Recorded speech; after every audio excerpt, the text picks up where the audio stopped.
Le groupe scolaire Saint-Paul Moko Isonga, les pauvres pris en charge par l'école ont réussi.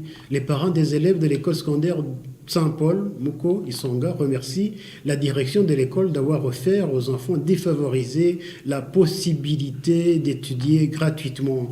Ils figurent désormais parmi les élèves ayant réussi leurs examens de fin d'études secondaires.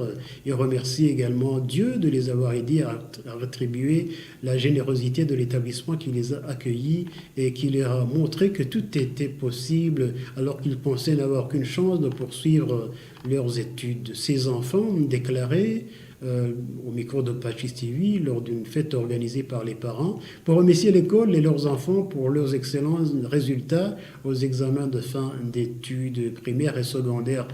Conformément à la devise de cette école, la plupart des élèves qui ont obtenu d'excellents résultats sont ceux que l'établissement a aidés, qui étaient dans une situation difficile et qui avaient perdu tout espoir de poursuivre leurs études.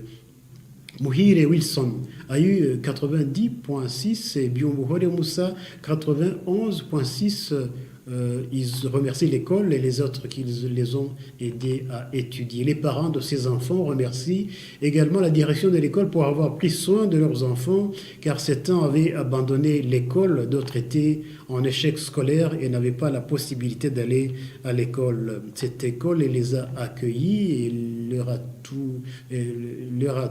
tout appris et ils doivent donc cette réussite à l'école. Le directeur de cette école, le père Emmanuel Wingabile, explique qu'aider exige une grande disponibilité, une générosité selon les capacités de chacun. Il se réjouit de la réussite de ses enfants, mais demande également aux autres directeurs d'école de faire de leur mieux pour aider les quelques personnes qui en ont, les enfants qui ont besoin de l'éducation. Le groupe scolaire Saint-Paul Moko Isonga est l'une des écoles publiques ayant réussi à accueillir environ 400 enfants de rue. Elle accueille désormais 50 enfants handicapés qui sont hébergés par l'école. Les parents qui élèvent leurs enfants sont heureux de voir ce qu'ils pensaient impossible devenir réalité et certains de ces enfants obtiennent de meilleurs résultats scolaires que ceux des internats. Certains chrétiens du diocèse de Kabgayi